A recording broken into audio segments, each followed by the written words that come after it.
Hi Team Crown, how na day? Waiting they haven't, waiting they saw. Answer to question in my last video. The teacher walks into the classroom and says, if only yesterday was tomorrow, today would have been a Saturday, right?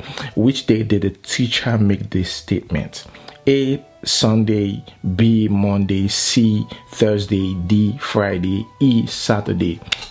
The answer is C, Thursday. Some of you might want to disagree. Now, just imagine today being Thursday. If only yesterday, which is Wednesday, was tomorrow, which is going to be Friday, today would have been Saturday. So the teacher made a statement on Thursday.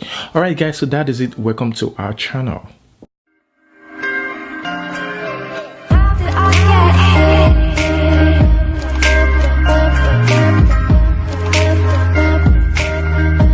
Here we have Pastor Fatoyinbo, and the report says police seized Fatoyinbo's passport, search his house and office. Now, some people are kind of confused about the whole thing. Well, guys, you don't have to be confused.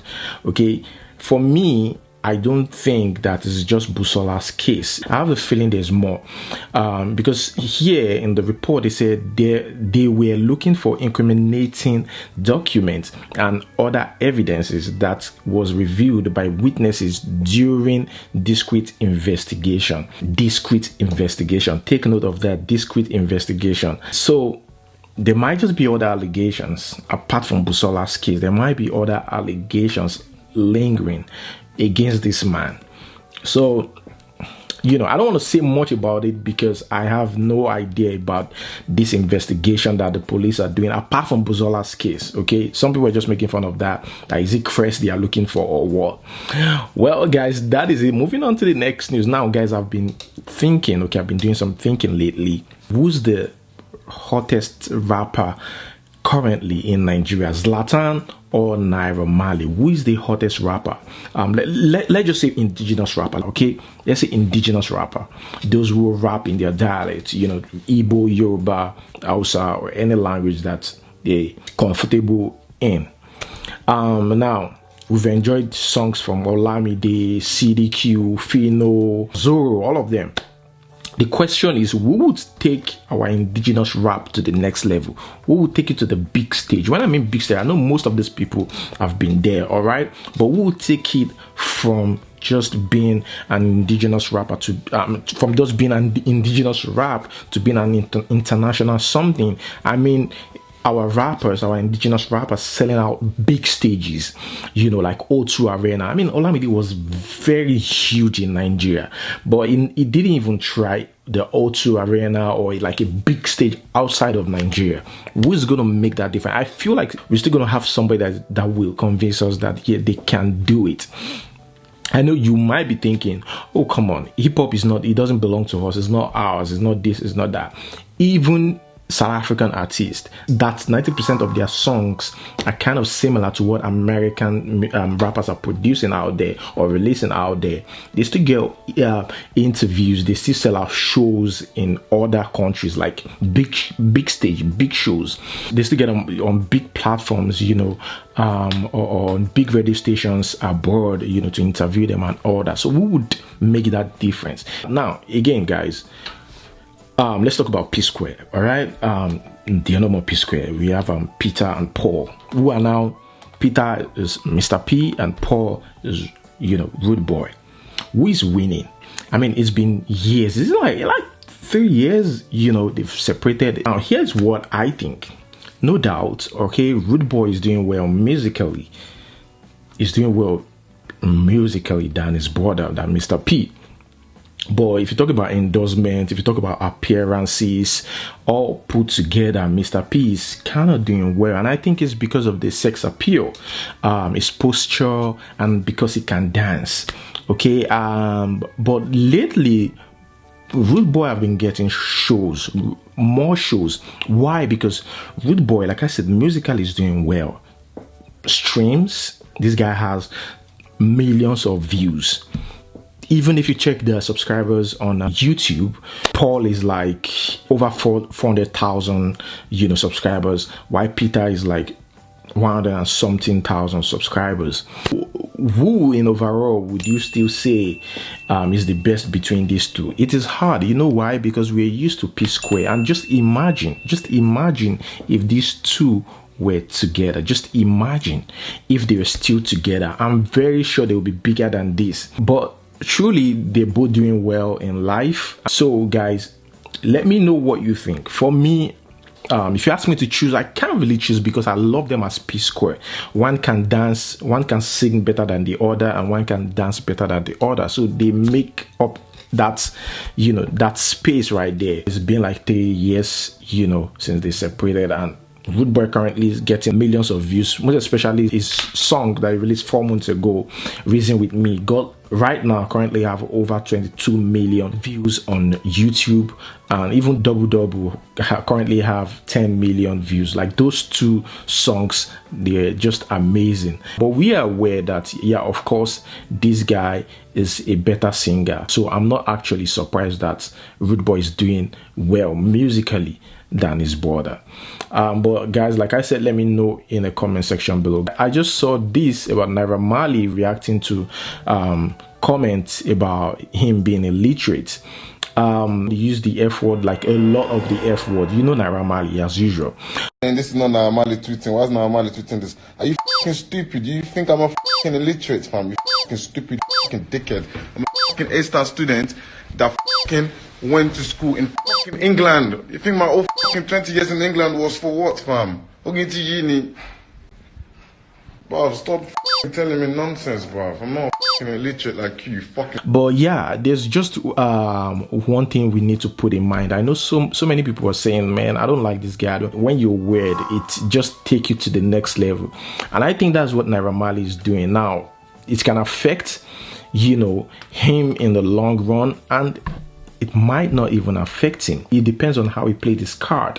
If he played his cards right, he's gonna make more money and get more popularity through this. But yeah, that's what people are saying. Like, I don't know why this guy's popular. I don't know who is listening to this guy's song. It's because of things like this. It's dramatic, and that's what people want to see on social media. And I think Naira Marley understands that part, and that's why he's using it, to get attention. And truly, is working for him. And also the prison help him. And again, speaking about attention seeking, let us give Tonto Dikeh a round of applause. Tonto Dikeh has really tried.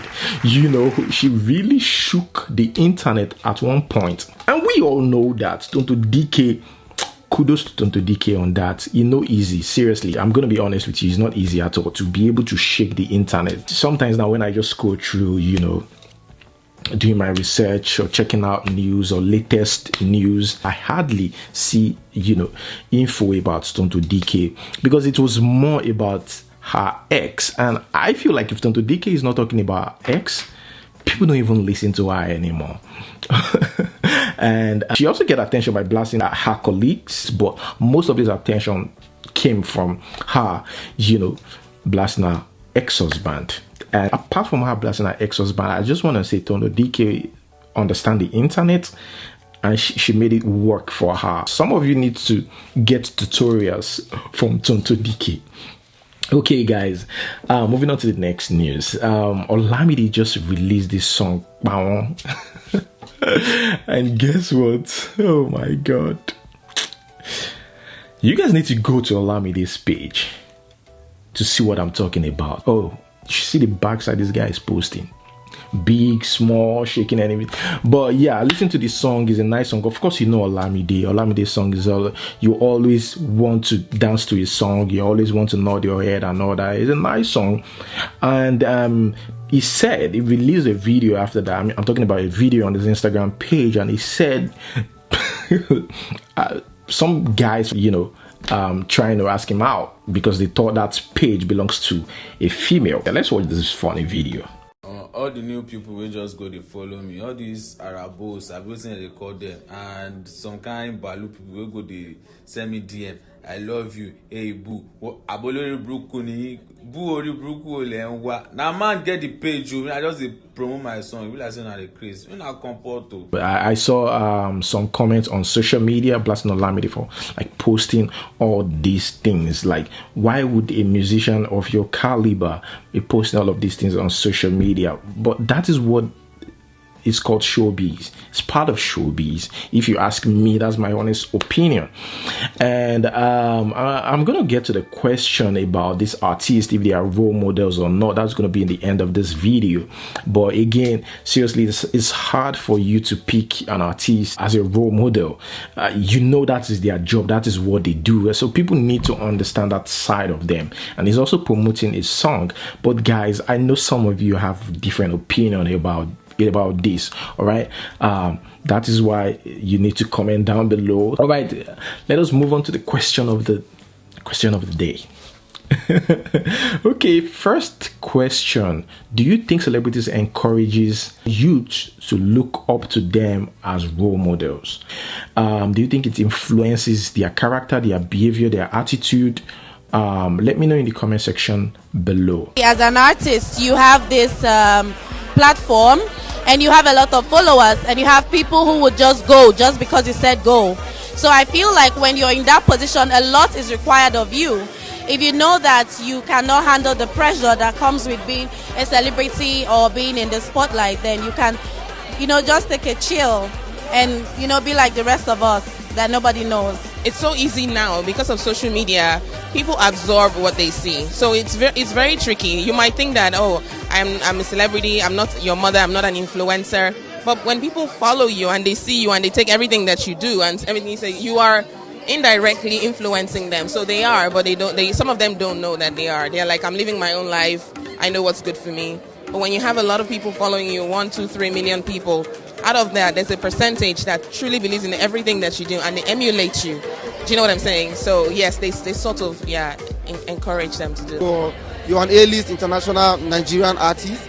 So people listen to your voice when you speak. So you should be careful what message you pass out there. All right, the next question: which is your favorite public transportation?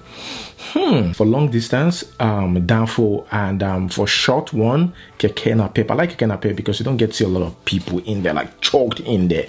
I like Danfo because I like to study my environment, and I like when people talk about what is really happening, in our part of the world. I get to hear more of that in Nigeria, rather. I get to hear more of that in Danfo, and also it's also a dramatic scene. It's also you still get some kind of crazy vibe in the Danfo because you get conductor fighting the passenger, and you get them saying funny stuff and all that. So it's fun to be in Danfo sometimes, though, But Keke Napep is just all cool. You get down very, very easy to get down when you get to your bus stop. Public transportation, I'll go for Keke Napep and Danfo.